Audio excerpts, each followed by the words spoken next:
নমস্কার, কেমন আছেন আপনারা সবাই? দ্য মিলিটারি ফ্যামিলির আরেকটি ভ্লগে আপনাদের স্বাগত জানাই। গতকালকে এই যে শাশুড়িমায়ের শাখা বাঁধানোগুলো আমি আমার পেমেন্ট থেকে পেমেন্ট তো এর আগে অনেক দিন থেকেই পাচ্ছি, তবে কাউকে কোনো কিছুই গিফট করিনি। জামা কাপড় তো কেনা হয়েছেই, অবশ্যই কেনা হয়েছে, কিন্তু সোনার কিছু বা ভালো কিছু গিফট করিনি।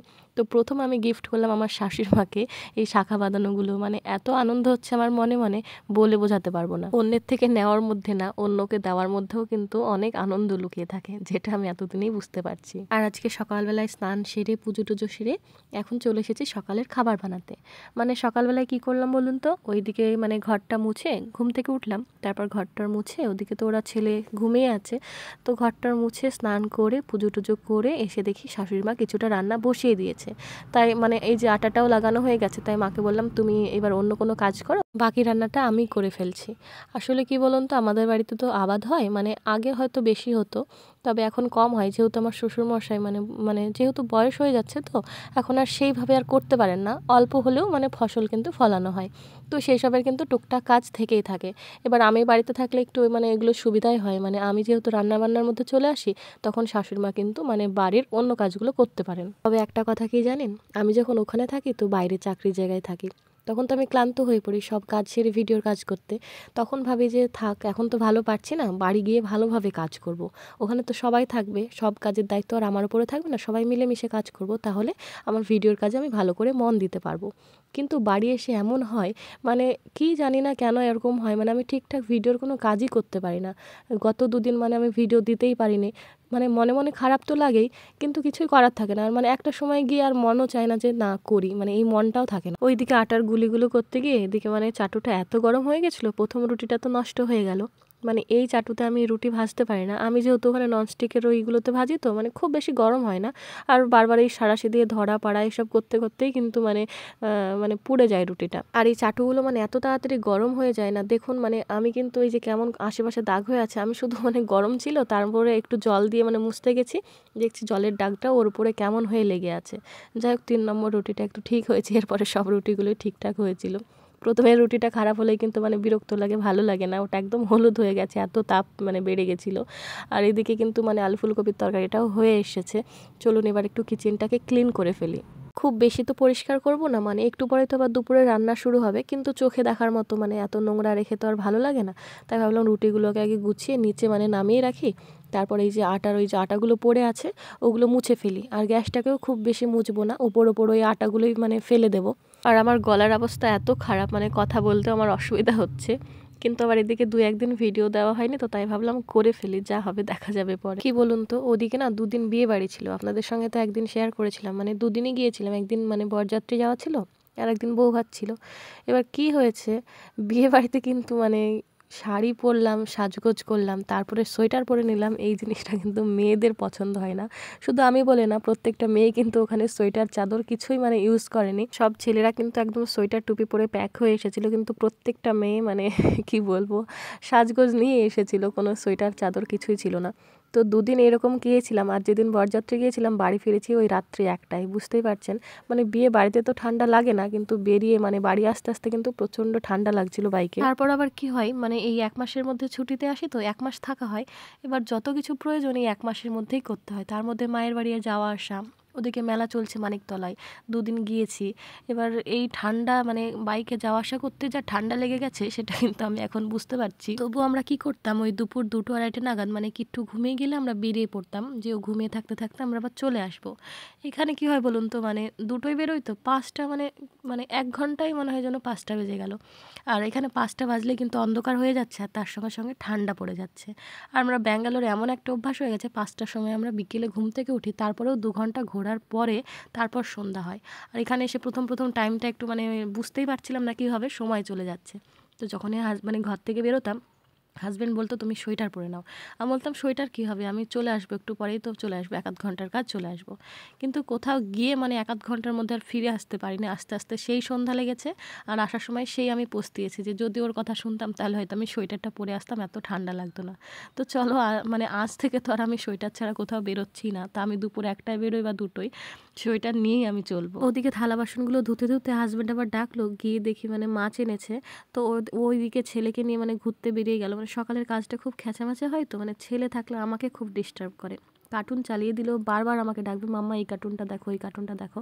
তাই আমি ওকে বলি যে সকালবেলা যখন আমি রান্নাবান্না করবো তখন তুমি একটু ঘুরিয়ে নিয়ে আসবে। আর এদিকে দেখো এই যে আমাদের মানে ক্ষেতের এগুলো ফসল, এদিকে শাশুড়ি মা সবগুলো মানে ধুয়ে দিচ্ছেন, ধুয়ে এখন এগুলোকে রোদে দেবেন। মানে নোংরা হয় তো, মাঠের জিনিস, মাটি কাদা এগুলো তো হয়, তো এই যে এখন রোদে দিচ্ছেন। ভাবলাম তোমাদের সঙ্গে একবার শেয়ার করি।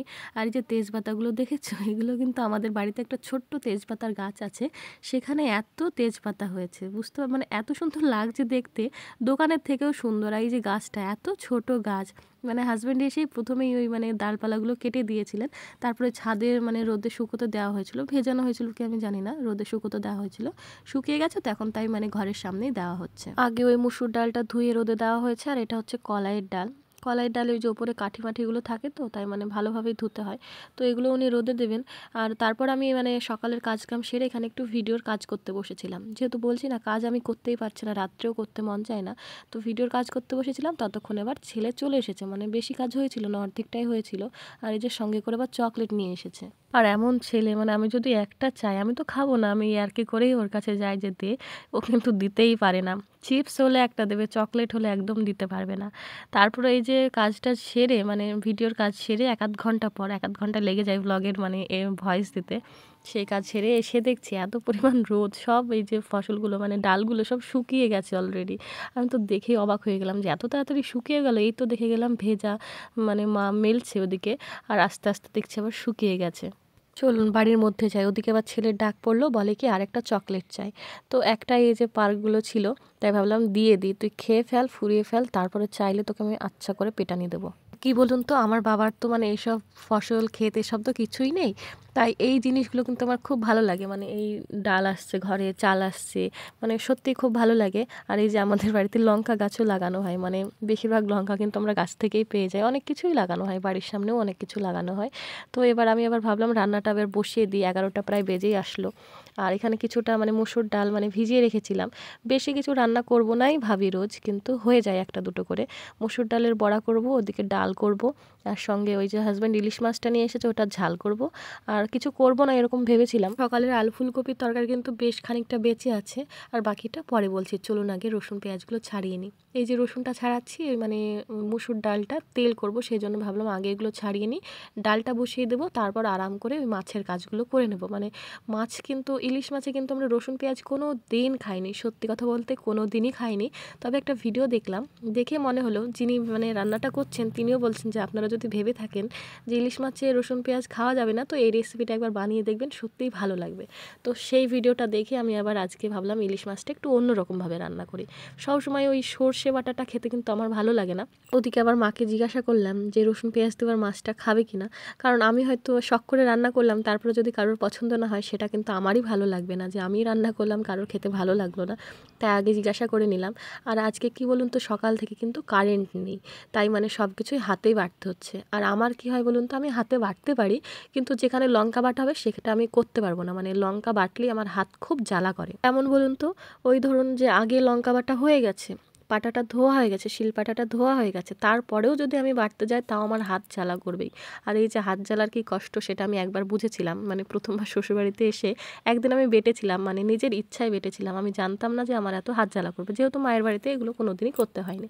তো আমি আচ্ছা করে মানে লঙ্কা বেটেছিলাম, বাটার পর মানে পুরো 2-3 ঘন্টা আমি শুধু কান্নাই করেছি। মানে আজ মানে কতগুলো যে লঙ্কা বেটেছিলাম, 7 থেকে 8টা লঙ্কা আমি শুধু বেটেছিলাম। তারপর আমি ওই 2-3 ঘন্টা কান্না করেছি, খাওয়ারও খেতে পারিনি, নিজের হাতে খেতে পারিনি, অন্য কেউ খাইয়ে দিয়েছে।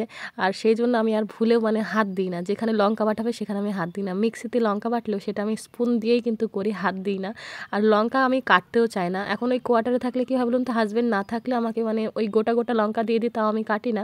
আর না হলে হাজব্যান্ড বাড়িতে থাকলে আমি বলি তুমি বরং কেটে দাও। আর এই যে শাকটা করার কিন্তু কোনো প্ল্যান ছিল না, মানে ইলিশ মাছের মাথাটা কিন্তু ঝোলে দিতে, মানে ঝোলে তো খাওয়া যায় না, ভালো লাগে না, তাই আমি মাকে বললাম দেখো তো একটু শাক পাও কিনা।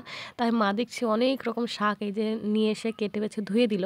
তাই আমি ভাবলাম মাথাটা দিয়ে শাকটা রান্না করি। এইসব খাবারগুলো তো আর ওখানে পাওয়া যাবে না, তাই ভাবলাম করে ফেলি, খেতে বেশ ভালোই লাগে। আর আমার মানে নিজের বাড়ির ঠাকুমা যখন বেঁচে ছিল তখন একদিন আমি মানে ঠাকুমার হাতের ওই কুমড়োর লতা দিয়ে আর ওই ইলিশ মাছের মাথা দিয়ে একবার খেয়েছিলাম ছোটোবেলায়। মানে ঠাকুমা যেহেতু বয়স হয়ে গেছিলো খুব বেশি রান্না করতো না, কিন্তু কিছু কিছু রান্না ঠাকুমা করতো, তখন আমরা খুব ছোট ছিলাম। তো এত ভালো লেগেছিল সেই স্বাদ কিন্তু আমি আজও মানে পাই না কারোর হাতে। মানে কুমড়োর লতা দিয়ে আর ওই ইলিশ মাছের মাথা দিয়ে রান্না করেছিল। সত্যি মানে আগেকার দিনের মানুষের হাতের রান্না কিন্তু খুব সুন্দর হয়। ওদিকে তো রান্নাবান্না হয়ে গেল, রান্নাঘর পরিষ্কার করা ধোয়া মোছা সব হয়ে গেছে। তো ভাবলাম এবার ঘরে গিয়ে একটু রেস্ট করব, তারপর যেতে হবে ওকে নিয়ে ডাক্তার দেখাতে, মানে আমার মায়ের বাড়ির সাইড। এসে দেখি ও কিন্তু এখানে মানে গমগুলো নিয়ে মানে ওই ট্রাকে ভর্তি করছে, মানে কতটা কাজ বাড়িয়েছে তাহলে ভাবুন। এবার এগুলো ক্লিন করে আবার ওদিকে রেডি হতে হবে, যাব আবার মায়ের বাড়িতে। মানে আনন্দটাই কিন্তু অন্য লেভেলের, মায়ের বাড়ি যাব। মানে প্রথমে কিন্তু মায়ের বাড়ি যাব না, প্রথমে যাব সরাসরি ডোমকলে। ডোমকলে ছেলেকে ডাক্তার দেখিয়ে তারপরে আসার সময় মায়ের বাড়িতে ঢুকে পড়বো।